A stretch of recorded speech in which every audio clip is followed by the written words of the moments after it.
Vamos a sumergirnos hoy en una de las ideas económicas, bueno, más seductoras y, desde luego, más polémicas del siglo XX. Una idea que prometía, ojo, solucionarlo absolutamente todo y que acabó cambiando la economía mundial para siempre. Hablamos, claro, de la economía de la oferta. A ver, pongámonos en situación. La economía está completamente estancada, los precios no paran de subir. Y de repente, ¿cuál es la gran solución que alguien pone sobre la mesa? Pues bajar los impuestos. Y no a cualquiera, no, especialmente a las grandes empresas y a los más ricos. ¿Suena a contrasentido total, a que sí? Pues increíblemente, esa fue la premisa de una de las apuestas económicas más arriesgadas de la historia moderna. Claro, para entender bien esta idea y sobre todo por qué sonaba tan atractiva en su momento, es que hay que viajar en el tiempo. Nos vamos a finales de los años 70. En aquel entonces, la economía de Estados Unidos se enfrentaba a un problema que de verdad parecía no tener solución. Era un auténtico rompecabezas. Y este era el panorama en 1979. Ojo al dato, una inflación de más del 11%. ¿Qué significa esto? Pues que los precios subían a una velocidad de vértigo. El dinero que uno tenía en el bolsillo, pues cada día valía un poquito menos. Se estaba comiendo literalmente los ahorros y el poder de compra de la gente. Era, vamos, una crisis en toda regla que generaba una incertidumbre brutal. Y aquí es donde el rompecabezas se vuelve, bueno, casi imposible, porque la administración Reagan llega al poder con una lista de deseos, de objetivos, que según la macroeconomía de toda la vida, eran totalmente incompatibles entre sí.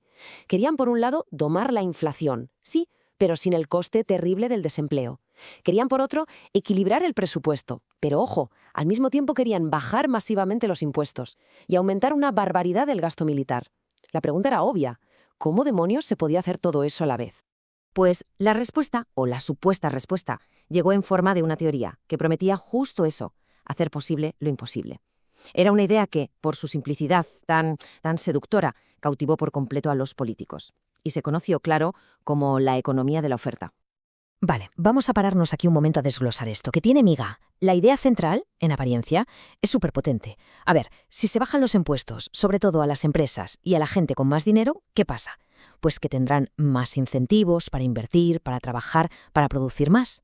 Esto, en teoría, haría que la economía creciese tan rápido que aunque el porcentaje de impuestos que se paga sea menor, la tarta económica total sería tan enorme que el gobierno al final recaudaría incluso más dinero.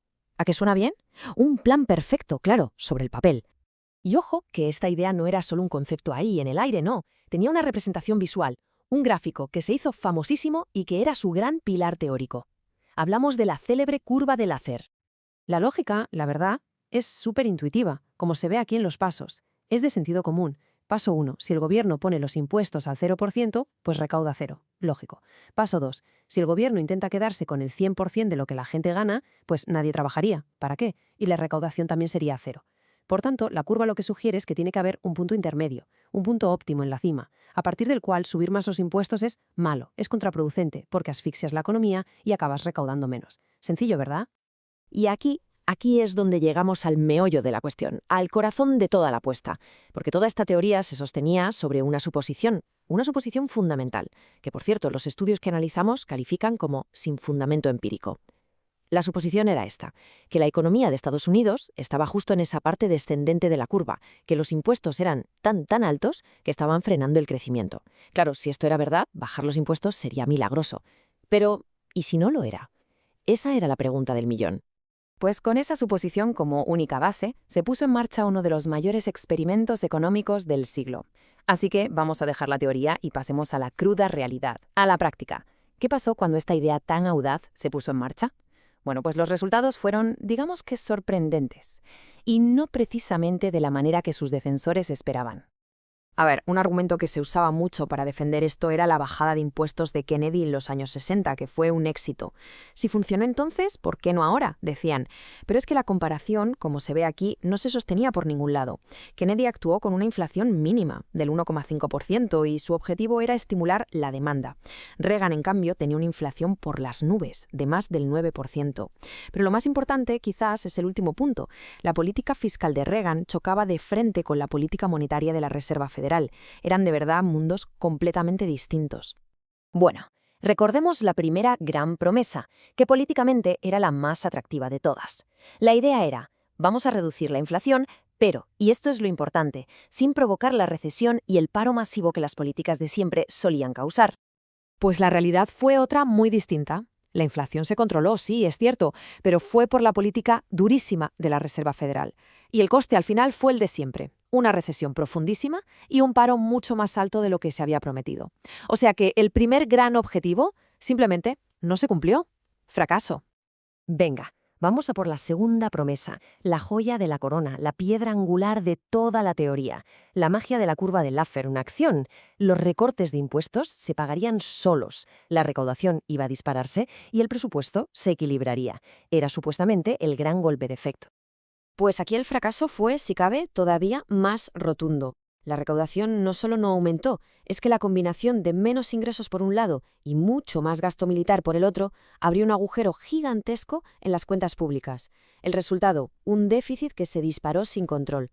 La promesa de equilibrar el presupuesto, se hizo humo. Pero el problema no se quedó ahí, no fue solo una cosa interna de Estados Unidos. Este fracaso doble en las dos promesas clave que un desequilibrio fiscal y monetario tan grande que provocó una auténtica onda expansiva. Un efecto dominó que no tardó nada en sacudir a toda la economía mundial. Fue una reacción en cadena de manual. A ver, sigamos los pasos. Primero, el déficit de es enorme, así que se ven obligados a poner los tipos de interés por las nubes para traer dinero de fuera. Consecuencia de esto, el valor del dólar se dispara. ¿Y qué pasa cuando el dólar está por las nubes? Pues que las exportaciones de se vuelven carísimas y las importaciones baratísimas. Esto crea un desequilibrio comercial brutal. Y el golpe final, la última ficha del dominó, fue para los países en desarrollo, cuya deuda, que estaba en dólares, de repente se volvió impagable. Esto desató una crisis de deuda devastadora, sobre todo en América Latina. Para que nos hagamos una idea de la escala de este desequilibrio, solo en el año 1984 el déficit por cuenta corriente de Estados Unidos llegó a los 100.000 millones de dólares. 100.000 millones. Era una cifra que rompía todos los récords de la época, una auténtica barbaridad. Y el resultado final de todo esto fue una paradoja histórica de las que se estudian en los libros. La mayor potencia económica del mundo, en poquísimos años, pasó de ser el mayor prestamista del planeta a convertirse en la nación más endeudada del mundo. Un giro de guión drástico que cambió el orden financiero global para siempre. Entonces, llegados a este punto, la pregunta es clara. Después de todo esto, ¿cuál es el veredicto? ¿Qué podemos concluir sobre la economía de la oferta?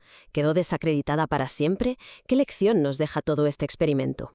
Pues la conclusión de los análisis que hemos visto es, la verdad, bastante contundente.